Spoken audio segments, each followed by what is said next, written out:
We talked to a teacher with over 28 years experience in her district. Think she might know some stuff? Okay. Let's let you know. So this is how this is going to go. Thank you again for doing this, and I will do an intro.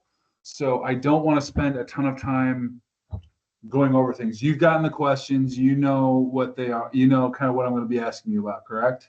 Yeah. Perfect. So I'm going to start off with a brief intro, and then we just jump right into it. Okay? You nervous at all? You feeling okay? I'm fine. Okay. I was interviewed by Mitch Albom, so on a podcast. So this is not, I mean, this is nothing. I literally have like 14 subscribers, so Yeah. don't worry. You're not going to be hounded by autograph seekers the minute you walk out the door. We had a podcast when I was a tech coach. I think we had 6 subscribers. So nobody cares about technology and education. Well, that's one of the things we're going to talk about. That's perfect. Yeah. So let's jump right into it. Ladies and gentlemen, let me try that again where I literally don't just jump right into it. Ladies and gentlemen, it has been a great honor for me to have known a lot of cool teachers throughout the years in a lot of cool ways. And the ladies that is now currently on with us is one of them. So Amy, thank you for coming today. I really appreciate it. Thanks for having me. Absolutely. So I sent you 5 questions. It's the same questions I want to ask every teacher that's on this program. So Okay. I'm going to start with those. You give me your answer. You talk as much time as you want. You know the clock. Let's have some fun, okay? All right. Sounds good. Great. So before we jump into those questions, can you give us a brief synopsis of your career as a teacher? You don't have to give us play-by-play, but overview of what you've done and where you've taught. Sure. So I've been a teacher for 28 years, not counting my preschool experience I had when I was in college. Okay. I've been in Dearborn Public Schools all 28 years. I started out in elementary classroom, taught there for 5 years. I then became trained as a reading interventionist and reading coach. I did that for 7 years, which was strictly with first graders. But during that time, the second part of my day, I taught intervention groups with small groups. I taught literacy to K3. I taught technology to K5. And then I went back into the classroom for a short stint. And then I was offered a position as a district technology coach. So after being in the classroom for maybe 12 years, I moved into a district technology coach position for 8 years. I was a coach for the whole entire district. There were 2 of us. And we worked to help teachers integrate technology into their curriculum in an effective way, not necessarily using just putting their kids on websites, but like actually using the technology to make their teaching better and more engaging to students, and also to give students the digital citizenship background and also technology skills that they would need to go out into the real world. And then my district decided that they were going to repurpose that position.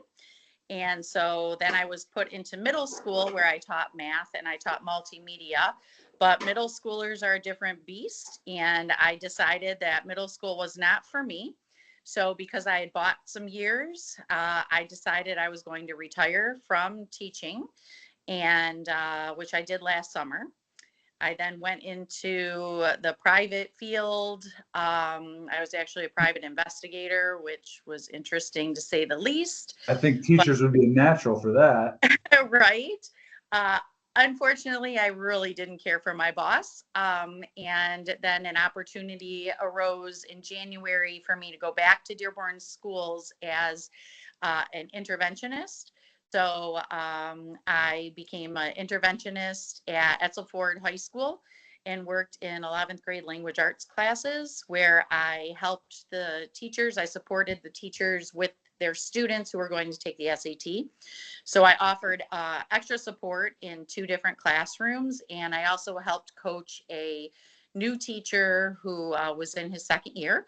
So helped him kind of figure out the ropes of teaching. You know, I think all new teachers should have some sort of coach that's actually in the classroom with them. and gives them some kind of background. So when I was a technology coach, I was actually a technology instructional coach. So we used best practice to integrate technology. So it was like kind of a combination thing. So that's where I ended. I know you clearly, if I need someone who has done just about everything in Dearborn Public Schools, I would be calling you. It sounds to me like you've checked all the boxes. And between us, I am proud to say that we have over 45 years of experience in Dearborn Public Schools. Yes. Yeah. I worked over 17. I am truly a lifelong learner. I feel like teachers need to be lifelong learners, and that is me. So whenever an opportunity came up for a new training or some kind of new position, I was like, hey, let's try that, because I get bored easy. So I need to make sure I stay engaged, just like the students. Well, I think that's great. And I appreciate you letting us know about your background and the fact that you do have that diversity of experience in Dearborn, which I think is absolutely essential. Yes. I did send you some questions that we wanted to go over. Okay. I want your answer. I'm not necessarily going to go in order, but again, you're a teacher. You're used to doing things, a little crazy. So, but I am going to hit you with the first one. Okay. Do you still think that teaching is a noble profession? And if so, if yes or no, and if so, why? If it is. Absolutely. And I think teachers are always, people want to complain about our hours and our pay, which actually I was totally fine with my pay once I left. It took 28 years to get paid what I felt I deserved. But I know people are quick to jump to that. You have summers off, you have all these vacation days, your hours are done at 3:00, blah, blah, blah. But I have done other things in my life, and I've never had a job where I had to be on the whole time, like no downtime. And how many decisions we make in a day are astronomical. How we have to multitask is just unbelievable. And I truly think that people who go into teaching, if that's the right place for them, it's because it is a true calling for them. They aren't out to do anything but make the world a better place by instructing youth and helping to form our students, our kids. And Do you think, I'm sorry to interrupt you because you're throwing so much good stuff at me, but I want to make sure that we're covering every angle. Yeah. Do you think that, it's a two-part question. You can say yes, and we'll move on, or you can feel free to talk about it. Do you think good teachers seek out other good teachers to learn from? And two, is teaching an art? Yes and yes. I think yes.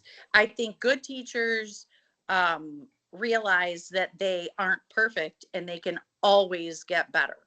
And when I was a coach, I always encouraged the teachers to ask others and to, don't be afraid. Just go ahead and take risks. I was never a teacher that closed my door and did my thing. My door was always open. I had a model classroom for the district for a few years when I was in the classroom as an elementary teacher. At one point, I had 50 adults in my room, 50, on top of the high 20s of kids.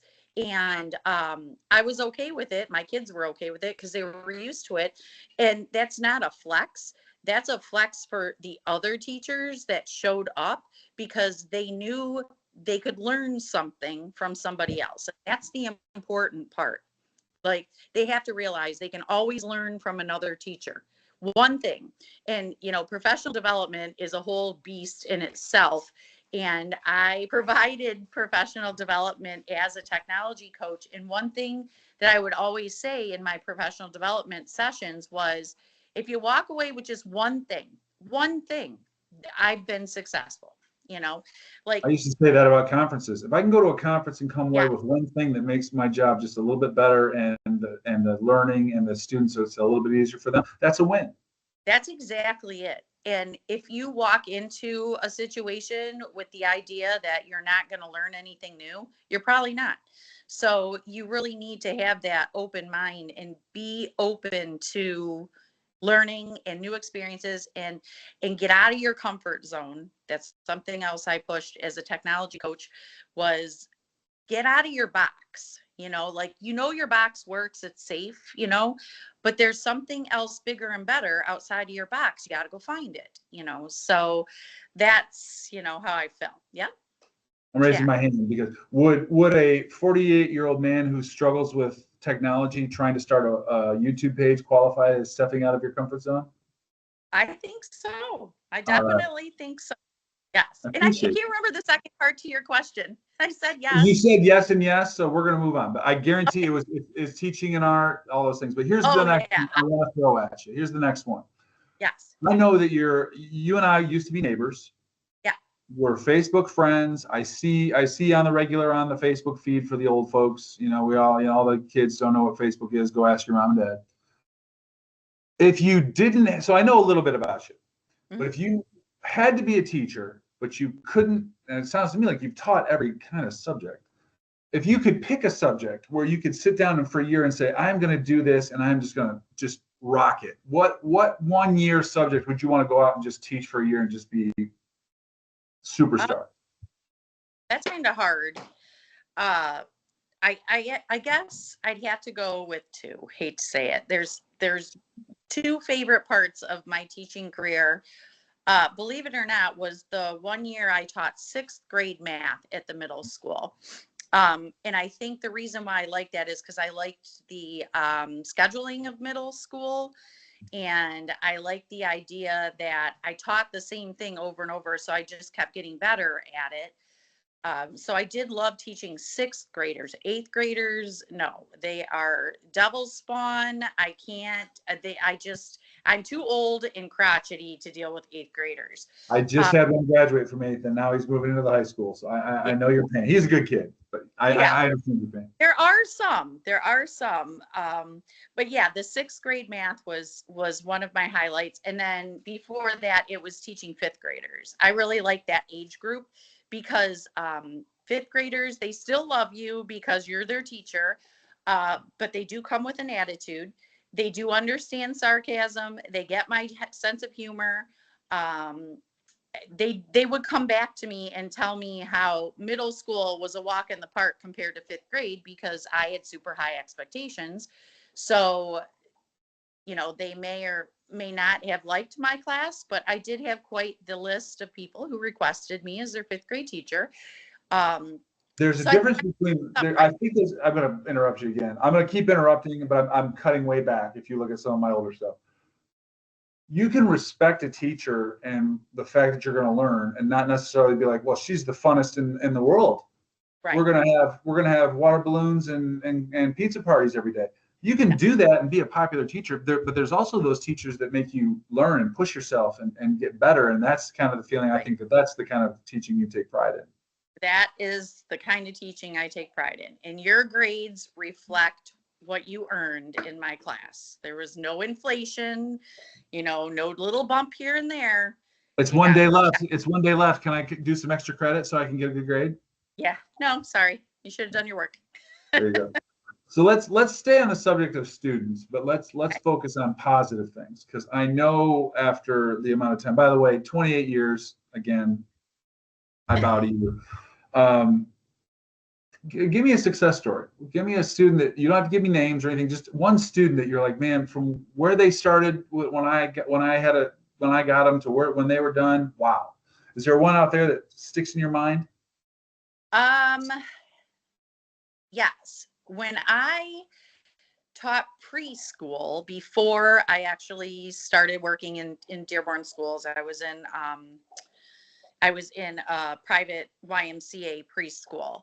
I had a student, a 4-year-old, and sweetest little peanut. And then miraculously, when I went into Dearborn schools, she was put in my 1-2 split. My very first year of teaching, I had a 1-2 split. You brought one with you. I love it. if nobody's familiar with teaching a split in elementary school, you are doing the job of two teachers and getting one paycheck. You have the same amount of time to teach two curriculum, two.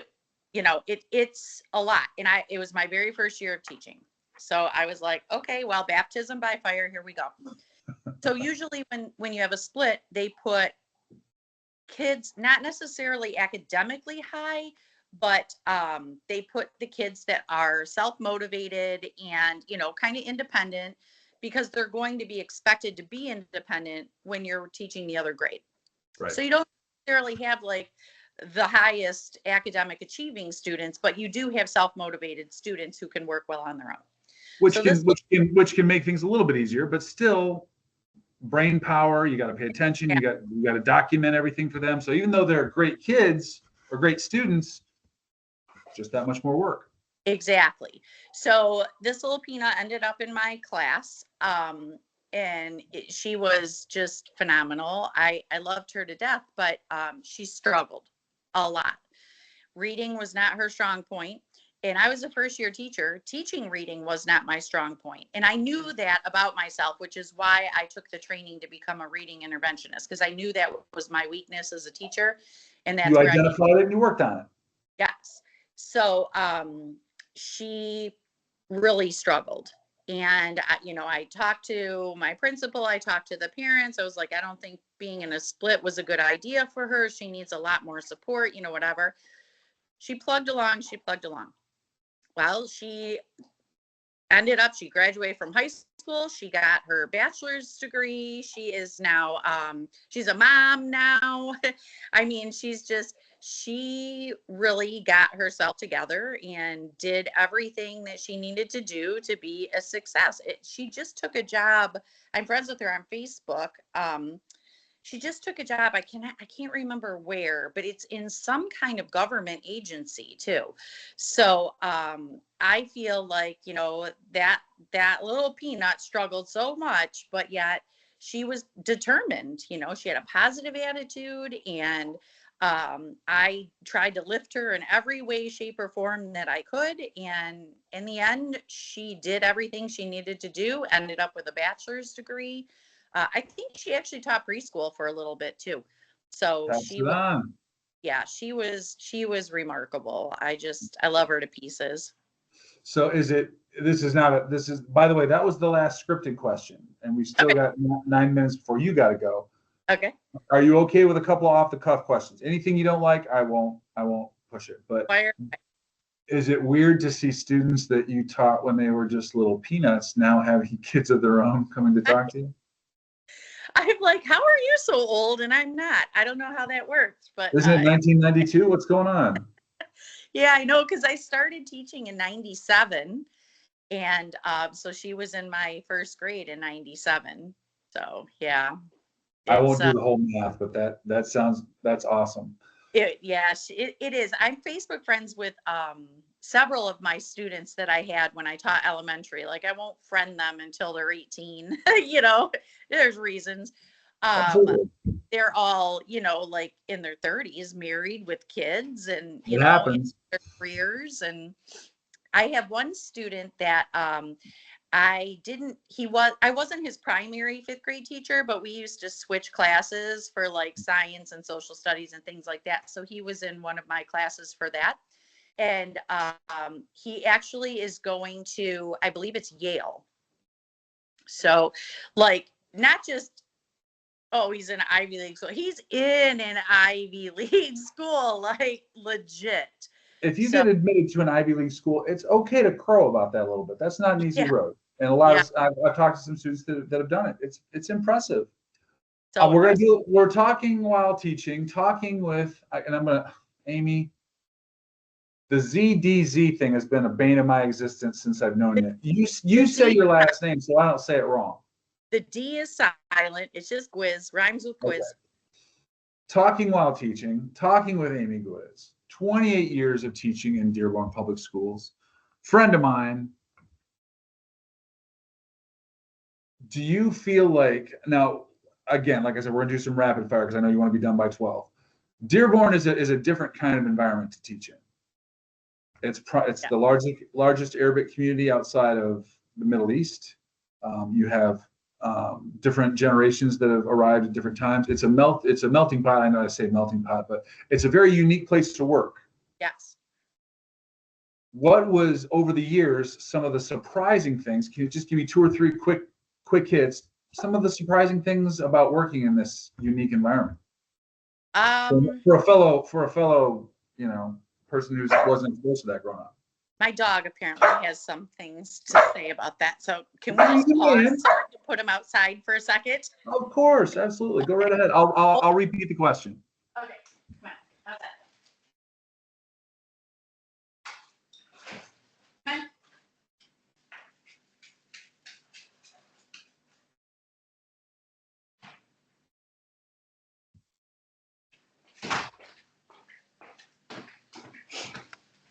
All right. It's so hot out. I hate to leave him out there. But for a few minutes.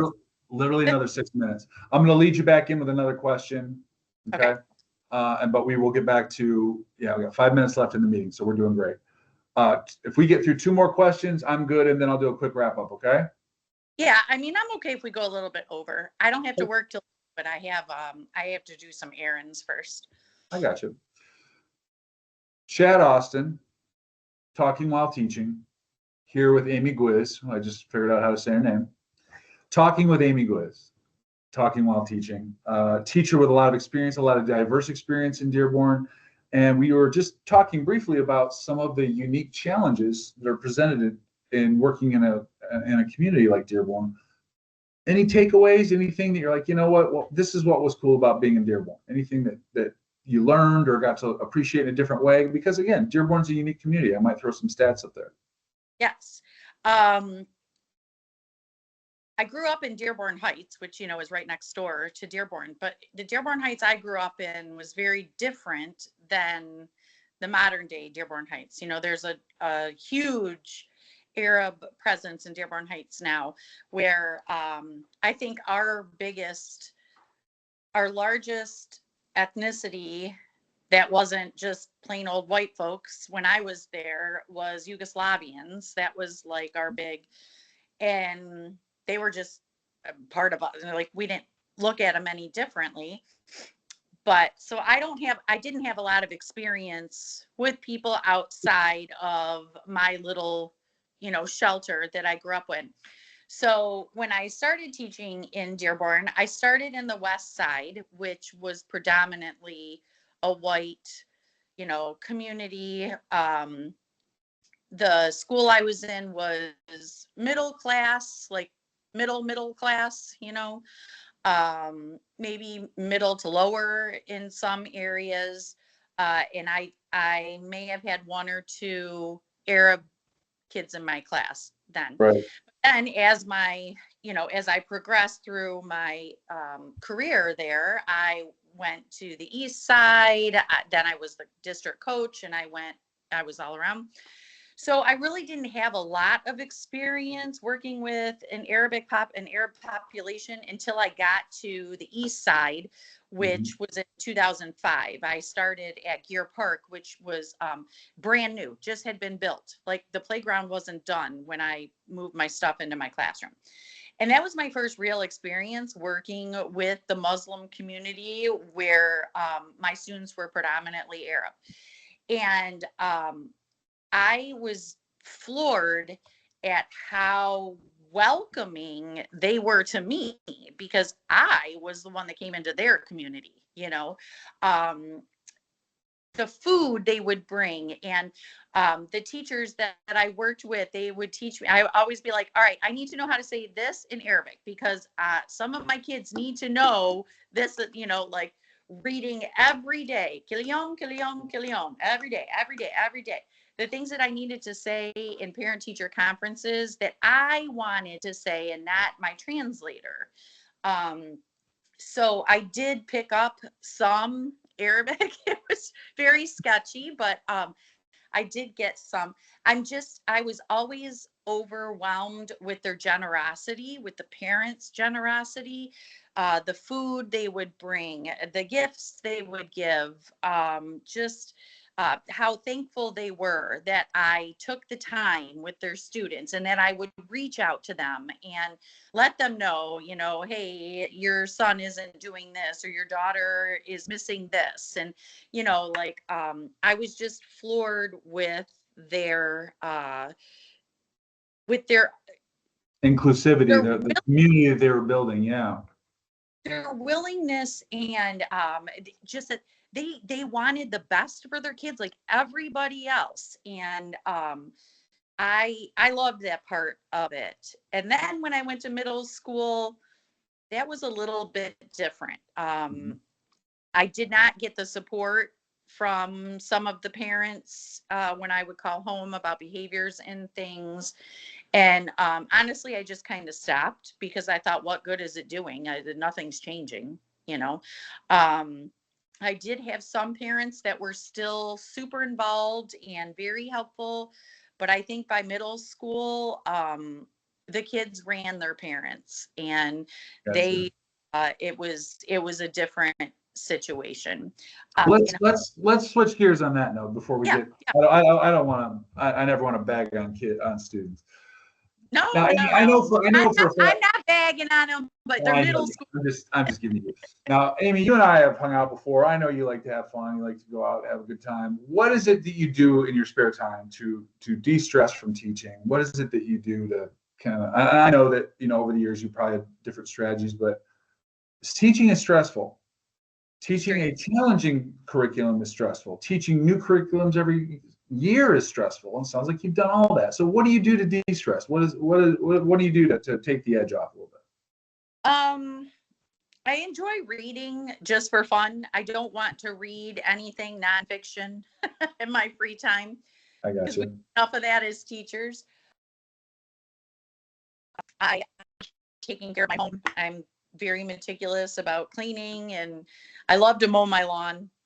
I have It's a very pool. therapeutic. What? It's therapeutic. It is. It's Yeah. completely and totally, and I love the lines when I'm all done. Um, I have a pool, so I like to spend time in the pool. I You got two love, daughters, right? Two I, girls? yeah, I have my two daughters. Um, and I love to host people, come over, swim. I just had a bar built on the outside of my pool. So I've got seating around my pool, and we just sit outside, have a drink, talk. You're not messing around. No, I definitely take my leisure time seriously. And so I definitely enjoy doing those things. I also watch, I enjoy watching Netflix and, whatever, but not when it's summertime. I want to be No. outside. Summertime's for outside. Last question, talking while teaching, talking to Amy Gwizdz, 20 plus years in Dearborn Public Schools. You've followed it closely because it is where you grew up, it's where you've worked. Do you feel that the Dearborn Public School system is set up for success going forward in the years to come? I think that they're making some changes now that are positive.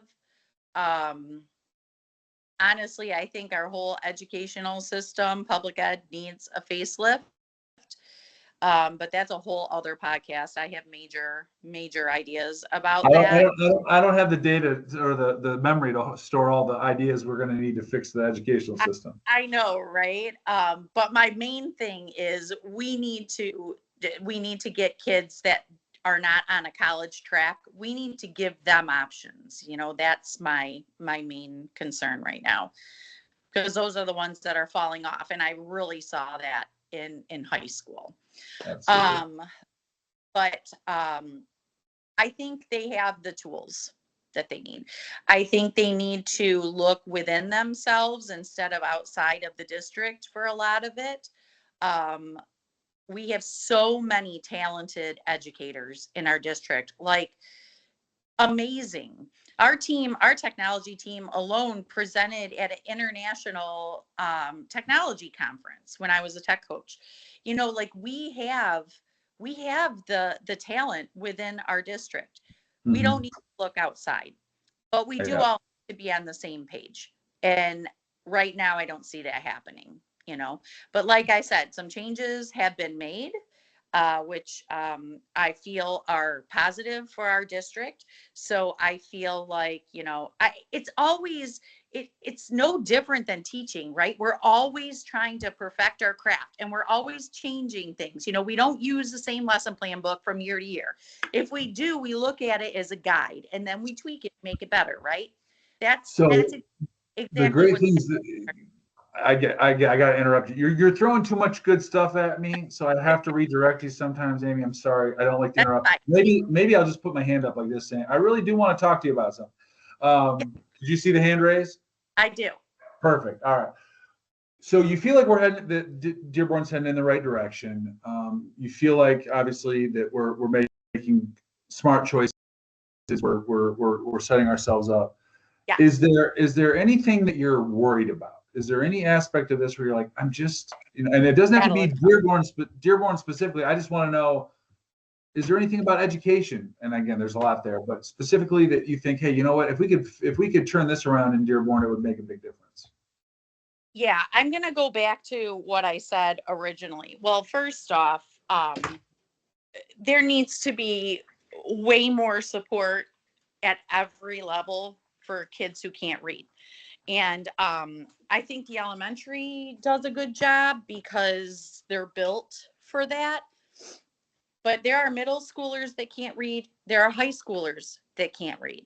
And we need to do a better job at supporting the kids outside of elementary that can't read. They come to us from other places, other school districts, other countries, other continents, and they come to us from within. Somewhere, something went wrong. Mm-hmm. And well, not even something went wrong, just didn't get the opportunity, didn't get the chance. Yeah. And it's not about pointing fingers. It's about, let's fix it. You have to be able to read in this society. So there needs to be more reading support throughout every grade level. I don't care if you're 18 and you just got here. We are responsible for you. We need to provide more reading interventions and more reading instruction for kids all through school. I don't care what grade. So that's my first one. As a former English teacher, you're not going to hear me say a bad thing about that. I love that. Right. Amy, it's been not just comprehension. It's like actual reading, Chad. Like it's actually reading and forming, like phonics and things like that. What? My dog agrees. And then the second thing you're agitated. He can tell you're psyched up about this. I know. The second thing is the other thing I mentioned was that we need to have more opportunities for students who are not on the college level. We need to have more CTE opportunities. We need to have, labs built for auto and cooking, and Dearborn's trying, we have the Michael Berry Center. Have you heard of Henry Ford College? We do a lot of that. Yeah. Yeah. Yeah, we do. But we need that at a lower level, like start it in middle school, because those kids students need to know about it. Yeah. Yeah. Absolutely. Those kids know in middle school they're not going to college, and that's okay. Not everybody was meant to go to college. There are a lot of different ways to contribute. I agree. Yes. Amy, I think you and I could probably talk for another 2 hours about Dearborn, about teaching, about the art of teaching, and I hope that you will come back and we can do a little follow up soon. Absolutely. I know you've got a schedule, so I'm just going to say this. When I started doing Talking While Teaching, it was really simple. Find good teachers and talk to them about the art of teaching. And I have known you for a while now. I have known what kind of work you do in Dearborn and what kind of a teacher you are. And Amy Gwizdz, you are a hell of a teacher. Thanks. It's been work, and I've enjoyed it. I just the kids are getting a little rough, and I just knew that it was time. My main reason for retiring was because now I can pick and choose what I do. Amen. Like the district can't tell me, I pick and choose, and I've earned it. This is my pick and choose while I'm still working. This is, Yes. no one asked me to do this. No one said, hey, Chad, we need a podcast about teaching. I just love talking about teaching. So Absolutely.